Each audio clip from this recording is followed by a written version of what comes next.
Charlain. Hey, Miss Sinder, how are you? I'm good. I'm doing good here in New Orleans. Where are you? New Orleans. Where are you at? Where are you? You know me. You know me. Can I slow down? I am now in Raleigh, North Carolina. Awesome. Yeah. I love your wall. I love the color of the wall. That's my color. Uh, yeah, I love me some orange. Yes, I can tell by your outfit and your nails, your nails. Thank you so much for being one of our first podcasts for Awesome. care therapy. I'm excited. I'm Oh, excited for what we're doing. And for those who are tuning in to us, they know that we're doing a lot of work in the community as it relates to seniors and caregivers. We have an amazing workshop coming up on August the 20, nope, September the 22nd at the West Jeff okay. Library. We built a partnership with them, and they're letting us come in every month to just share news, information, strategies, and processes for caregivers on stress management, mental health. I'm so excited about the workshop that we have coming up. Dr. Veronica Callier, she's going to be showing us how to slow down the progression of dementia. And so it's just going to be a very exciting meeting. I wish you were going to be there on the 22nd. It's going to You be never awesome. know. Never You never know. know. It's yes. And so I just tell us a little bit. Our audience will be on maybe 30 minutes or so. Share with us a little bit about your caregiver journey. For those about you who don't know Charlain, she's a very, very good friend, one of my best friends, I'm honored to say. But she has had her own journey, a journey of her own as it relates to caregiving. And it was a struggle.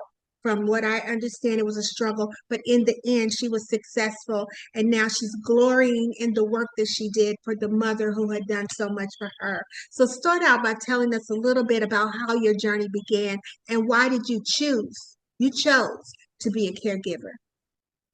Absolutely. Absolutely.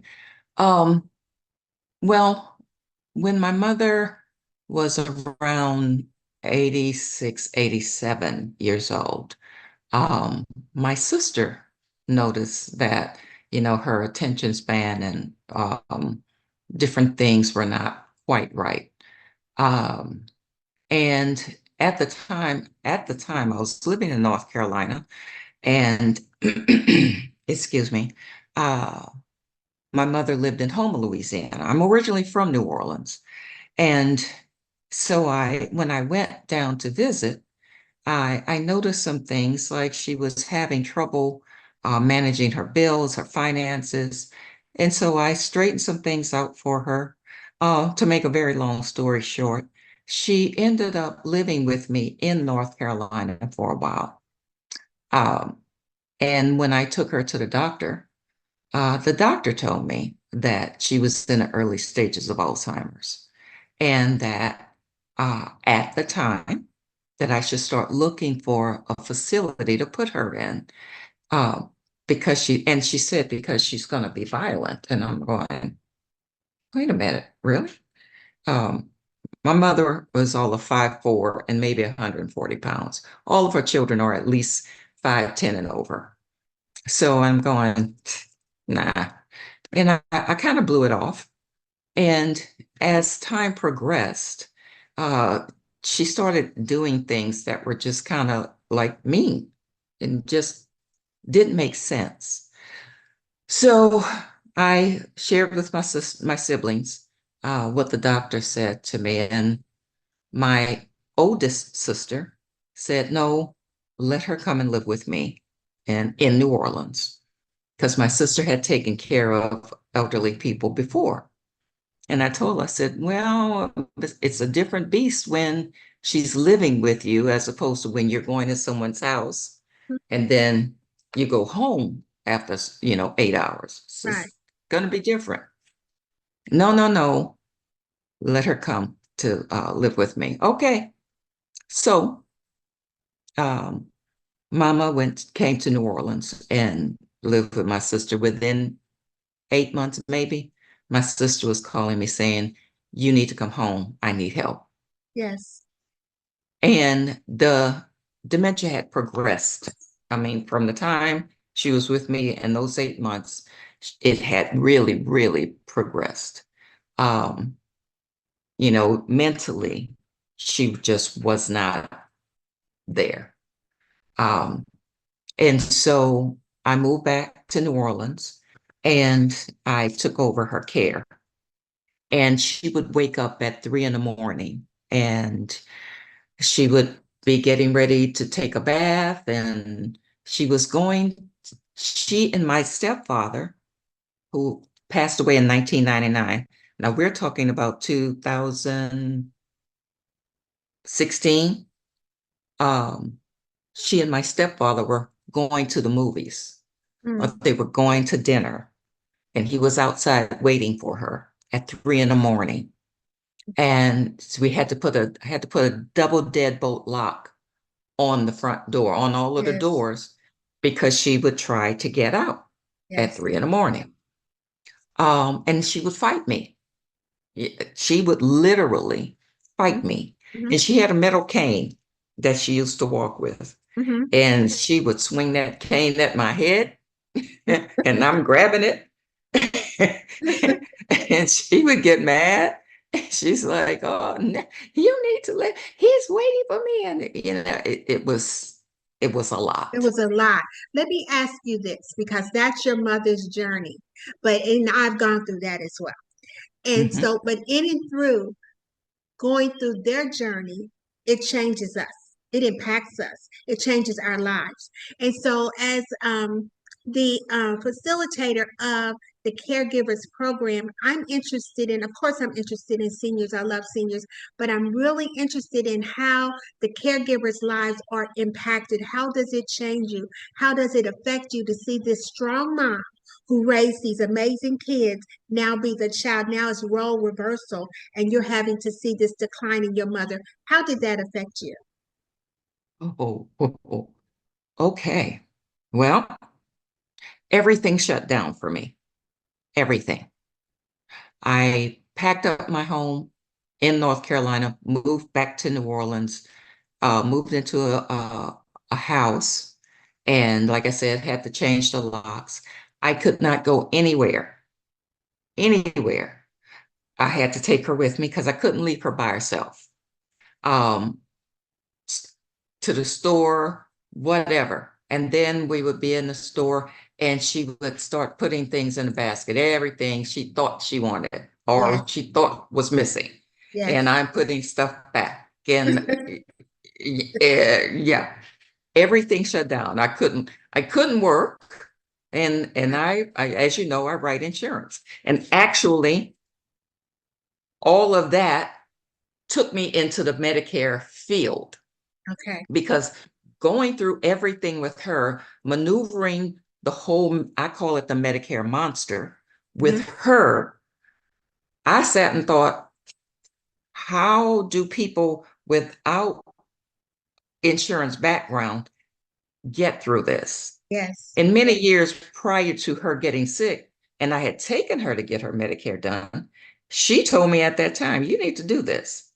yes, And I'm at her like, nah, And she kept pressing me. And so I asked her, why are you pressing me about that? She said, because when you figure it out, you'll be able to explain it to people where they yes, don't feel stupid.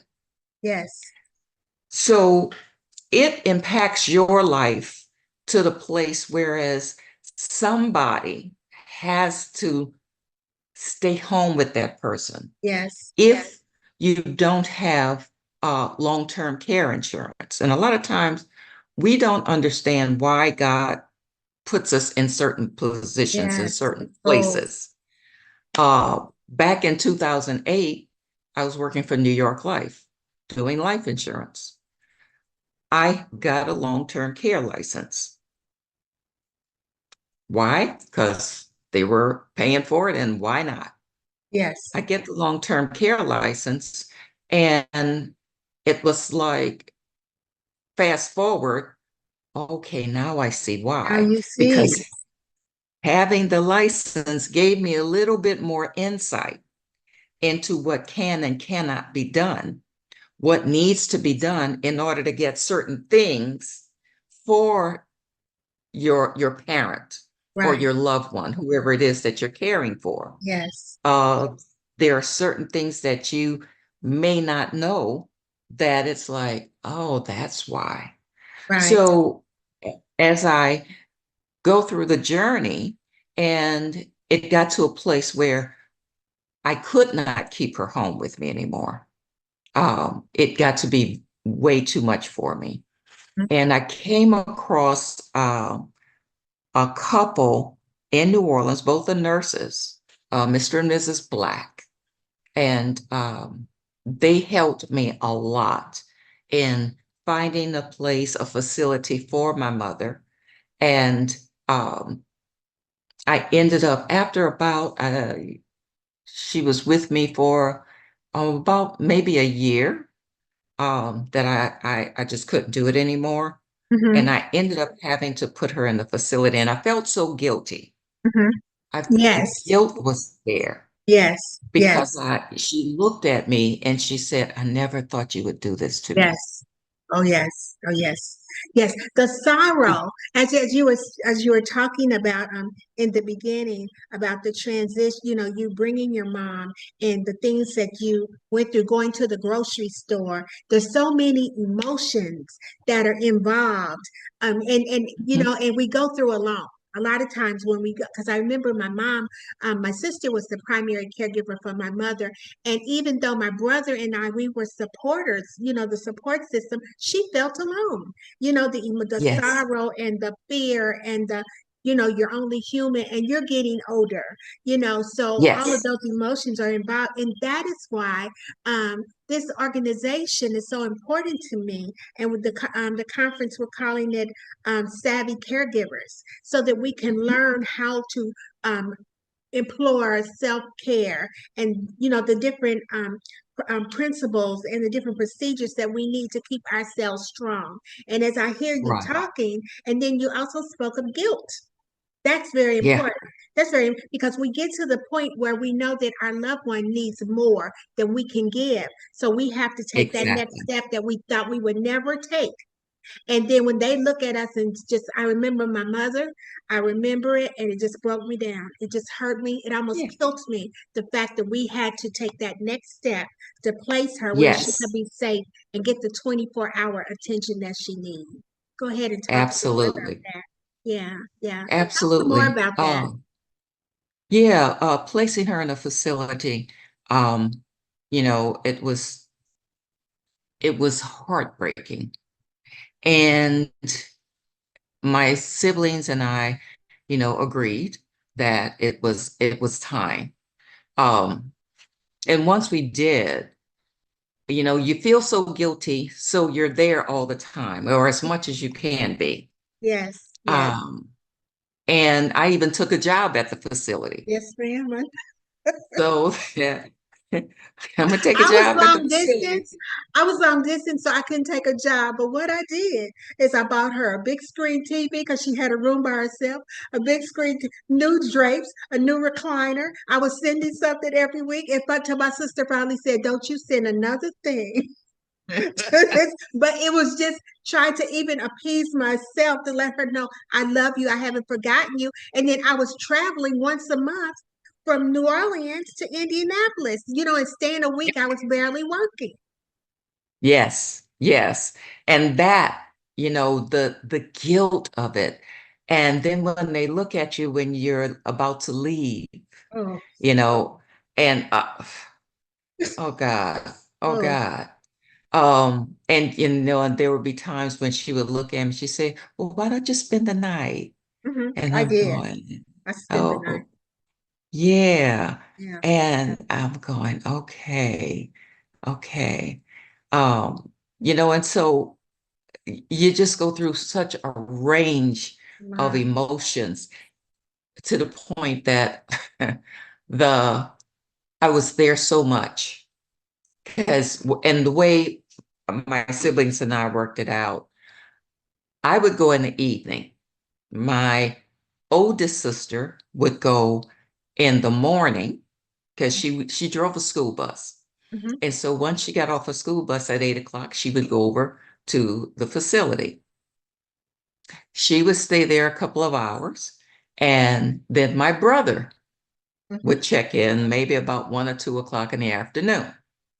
And he would leave about maybe 4. And then 6 o'clock, I'm there. Here you come. And Yes. so we were there so much, but I was the heavy, so to speak, Okay. Okay. because if something wasn't right, I was on it. Yes. I read Absolutely. I Yes. yeah, Yes. I read the manual. You I knew. read the manual Yes. that they Yes. gave Yes. us. Yes. And We in the were all the manual, physician's assistant. That's what we call. We were the there you physician go. assistant, and they knew when my mother's children. We were like you said, and I love what you just said because that alludes to the circle of care and the circle of support. Then guilt comes in again because your family's in there like clockwork, and you'll see seniors sitting around who has no one to come. So then there's is a Yeah, whole nother dose of, you understand? it's So now we're trying oh, to minister to them and bringing cookies. It's just so much involved. Don't you agree? it is so much involved. And placing them in a facility that has a caring staff. Yes. And I mean, they have so many people, you know, people that are there in the facility, patients, and then you have only so many CNAs and nurses, only so many. Hmm. And so if you're not there, or if you and if, and not everybody can be there around the clock or have those around the clock. If you can't be there, my thought is to bring the nurses something here and there. Yes. Yes. Show them that you appreciate what they Yes. I do, love it. I love it. that you care, that they care, Yes. and actually, as you can see, this picture behind me, that's me and my mother, Oh wow. maybe about a year before she passed away. And I was sitting in front of her. She was in her little wheelchair, and I'm sitting in front of her. And she puts her hands on my face and she starts rubbing knock my glasses off. And I was like, "What are you doing?" She said, "Oh, you're so ashy." And in her mind, I was a little A girl little again. girl. And so Oh, she was putting Vaseline on my face. And the nurse saw it and she took the picture. And she could not have done anything. She couldn't have given me $1 million. no. That's It's beautiful. just so priceless, Oh my gosh. And so when you're there and they see you care and they know that you're thankful and you're grateful for what they're doing, Hmm. they give you a little more, your parent or your loved one, a little extra attention. Yes, they do. Um, Do. When they know that you're and coming, when they know that you're yeah, coming too, they're going to make sure things are right. And you're dropping so many amazing nuggets. I remember when my mom was there, my mother liked to sing, and I have video with she and I singing together. Okay. And oh this may have been wow, maybe like a month or two, maybe a couple of months before she left us. Okay. So you can imagine that she wasn't her full self, but she was able to yeah, sing enough that I could understand the tune. And so every now and then, that you could understand the tune if you were listening. So every now and then, I'll go back and listen to that and just to hear her yeah, voice. And that's what I always encourage my clients is take pictures. First of all, take time. Take time. yeah. Don't be in a hurry because when it's over, it's over. Okay. It's And all, take pictures, get the voices, sing, pray, do and get them so it'll be memorabilia, in years oh my past, you'll go back, God. you'll have something like your picture there. You'll have something that Yeah. just means the world to you. Just means the Oh yeah. world. Yeah. So thank you for saying that. That's awesome. Yeah. Yeah. I mean, it's those things that um as time passes, my mom passed away in 2018. And it's those times like Mother's Day and it could just be anything Yeah. that will trigger something, that will Yes. just trigger something. And the Yes. next thing you know, you're in a heap on the Well, floor, or in oh, a God. fetal position crying. Yes. You because know, okay, go ahead. I'm sorry. you can't hear them, you can't hear that voice, you can't pick up the phone and Right. just say, "Hey, I love you." Absolutely. Um, so and it's tough It is as you're tough. going through it, and just different little things. Right. My mother got to a place where I would go and I would give her a bath, Hmm. and so I remember her saying to me, she said, "I never thought I'd see the day that my baby girl would be giving me a bath." I said, "That's okay, because guess what? You gave me plenty. So Yes. I'm honored to do it for you." Yes. Yes. Yes. And she started crying and I hugged her, and just Special those moments. special Special moments. moments. Let me ask you this from a ministry perspective, because you are a minister of the word. On the other side, after mom is gone, and you have them, there are things that you may understand that perhaps siblings or family may not. On different Yeah. levels that you may, being a minister of the gospel, and not just family, but friends, people that you meet that's having the same experience. How do you minister to them? How do you bring calm to them, and peace? Because a lot of times we go through so many things. Some of us are still children living in grown people's bodies, so people have traumas, they have different things that they're Oh, going yeah. through, and then at the end family doesn't come. What do you minister to the community and people that you know about this situation on the other side of it? On the other side, you know, one of the things that I don't say is they're in a better place. Yeah. People don't want to hear that. They don't want to hear that because you're grieving. They're grieving, and my thing is to let them talk. Just let them talk. Let them talk, let them cry, be the shoulder for them to cry on. Let them talk. We all have different ways of grieving. And for me, uh, I'm a power through it kind of person. Mm, Okay, I mean, all of this, everything I had to do. Yeah, I'm the youngest of four, but everything fell on my shoulders as far as the planning of her services, everything. And it was okay, I got to get through this. I had to go and bring her clothes. I had to, you know, check the body, all of the stuff, sign off at the hospital. Um, and so going through the process, I didn't have time to sit down and just let it out and just cry. And it wasn't until her services were on a Friday. Of course, everybody's in town on Saturday and they leave on Sunday.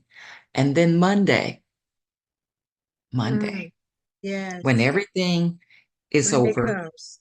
Yes. and then it came. Yes. And the tears, and I grieved for over a year.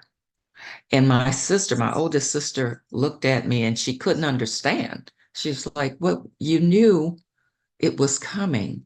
And I said, "It doesn't matter. Hmm. It doesn't matter." Mm-mm. And and with that, because I remember people saying, "Oh, she's in a better place. Oh, it's going to be okay." No, no, Mm. no. So in that whole thing, when I encounter people who have lost a loved one, lost a parent, um, and one of the things that I came to realize is that no matter how old you are, whether you're 16 or 66, when both of your parents have passed Oh away, my, when they both have passed away, it's it's like you're an orphan. an orphan. That's the word. That's the word I use. Yeah. Yes, ma'am. it's like you're an orphan. Yes. And you kind of, you may have children, grandchildren, siblings, but mama and daddy are not there. I've never been without them before in my whole Yeah. life. Now they're Yeah. gone. I'm an orphan. And I let know. me say this. This is so important. It is unfair. And you find this in a lot of families that everybody wants you want others to react like you react. I had to explain to my siblings, every one of us, she was all of our mother. Okay. Yeah. But we all Yeah. had a different experience. Do you understand what I want? Hallelujah. We all had a different experience. I'm not saying that Yeah. what she meant to me, she didn't mean to you, but we had moments. You Hmm. understand?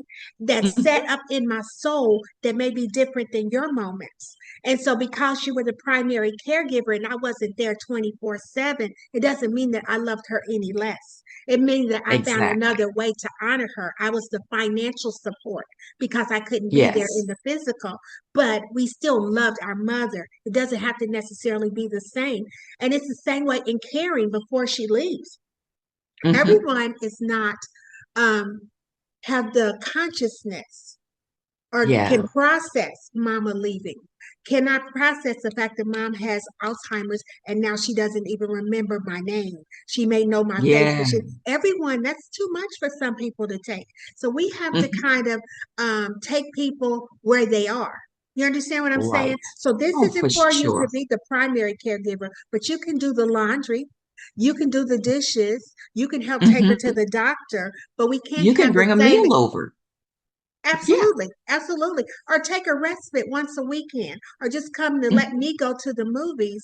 But we can't have the expectation that everyone is the same. It's just because you know what? Mama wouldn't expect that. She wouldn't No, expect that. She knows her children are different. she So knows her that's, children. she knows her children. Like God knows his Oh, yeah. children. So that's so important for families to understand as they're going through the process that we don't hold everybody to the same accountability. Same accountability. It may not seem fair, but it's a fact. You agree? It's a fact. It's a fact. Absolutely. And because I said sometimes, and during that time, um, after she had passed away, and I was a crying, slobbering mess, um, and my sister would look at me like, she's gone. I mean, it's like, really? Well, why are you still crying? Why are you? And I couldn't get her to understand. And even I didn't really understand it as much as I'm one of those, okay, I can do this and this is next, this too shall pass. Hmm. No. And those that were close to me would say to me, Charlain, you need to get some help. Yes. Charlain, you need to get Yes. some help. Oh my God. And Talk about that. Talk about oh, therapy. oh, it took me a while. It took me a it took me at least 6 to 8 months before I said, oh, well, okay. And when I finally got a therapist, I was in such bad shape. She would have me coming 3 days a week. That's a lot for therapy, Hmm. 3 days a week. And at the end of each session, she would say to me, so tell me what you're grateful for. Hmm. And I would look at her and I'm going, I guess I'm still here. I guess. Yeah. I guess. Yeah. And that went That went on on. for months. And by the end, I went to her for I think 2 years. And it got to a progression where it's okay, it would be twice a week and then once a week. And then COVID came along. And so we couldn't see each other. So we would do over the phone. And over time, over time, I got past well, I guess because I'm here, I guess I'm grateful for that. I Hmm. got past it. And then it was like, I didn't know your mother. This is a therapist. I didn't know your mother. But what? would she think of Wow. you going through this and grieving all this time? Yes. What would she want for you? Wow. What would she want you to do? And, and questions that made me think about my mother in person and how she was a go-getter and worked two jobs and, provided and sewed. I was sharing with someone the other day. I don't know how she did all that she did. Mm-hmm. And as I'm unpacking some things, I came across this plastic bin and I open it up and you will not believe this. I found my prom dress Oh my that God. she had made. Oh, She had made. And I was like, oh my God. And there I go. there you go Crying, again. crying. And that made me think about how she did so much Yes. in the time that she was here. Yes. So it's been since 2018. Um, I stayed in New Orleans for a while. I moved back to North Carolina for a while. And then I have a granddaughter. So that brought me to Dallas for a while. Dallas is just a little bit too hot. It's hot. And so, Hot and here. so, yeah, yes, a different kind of hot though. Yeah. Um, so now I'm back in North Carolina, but I still come to New Orleans. A lot of my clients, most of my clients are there. Mm-hmm. Um, and because I've walked through that fire, I call it that Yes. fire of Medicare and being a caregiver Yes. and helping people to understand what they have as far as their health care, Mm-hmm. um, and taking the time. Mm-hmm. And that's the biggest thing is just taking time with people Yes. and loving on them. Loving on You know, them. Yes, this is amazing. You're going to have to come back to talk again. I think we may have like 10 minutes left, maybe about 7 minutes now. But what I love so much about your story, and every time I hear you tell it in reference to your mom, is that your mother guided your future. Oh my God. She guided your future when she told you about Medicare and how you should start the bit. You understand what I'm saying? oh, So even though absolutely. she's not here, she's here. So what I want you Yeah. to do with this last 5 minutes is just minister to our viewing audience, to those who are chiming in, for those who will, and let them know what your memorial is to your mother and how they can press on through the journey of caregiving and beyond. Go. Yeah. You know, I guess I shared with you um, before she got dementia, and she said that I should do Medicare. Mhm. Um, and it wasn't until she passed, and in my grieving, it's like, okay, what are you going to do with yourself now? Um, I had been doing insurance for a while, since 2008. Um, but it wasn't until then that I ventured into the whole Medicare arena. Okay. You know, our parents know us best. Yes. Our parents see things in us that we can't see. Um, my mother always wanted to live with me as she got older. I didn't understand that. I'm like, I'm the youngest of her four children, and I'm 9 years younger than the Hmm. my older sister. Yes. Why do you want to live with me? But what she knew my heart. Yes. And even in knowing my heart, she knew that once I understood the healthcare, Medicare arena, that I would be able to uh, not just share with people about Medicare, but share with people my story and how I came into this arena and how it is it is my passion. Hmm. It is my purpose Yes, it is. for many years. Oh my God.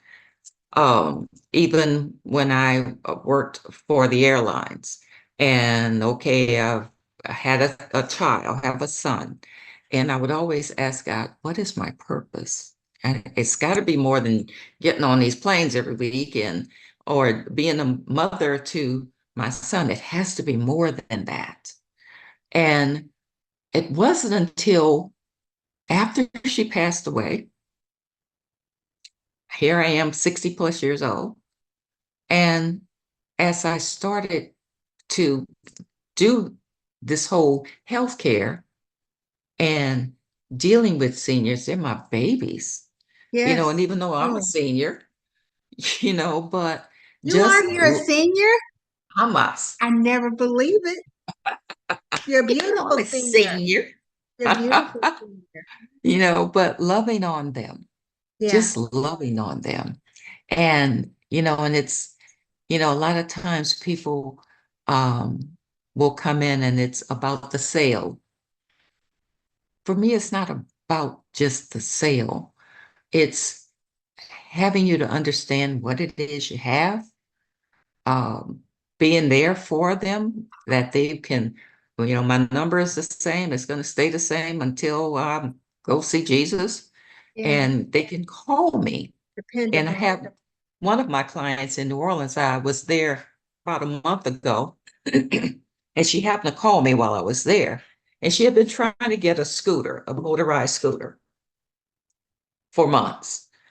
And so I went over to her house and sat with her, and I looked at all of the paperwork, and it made no sense why they said no. It made absolute no sense.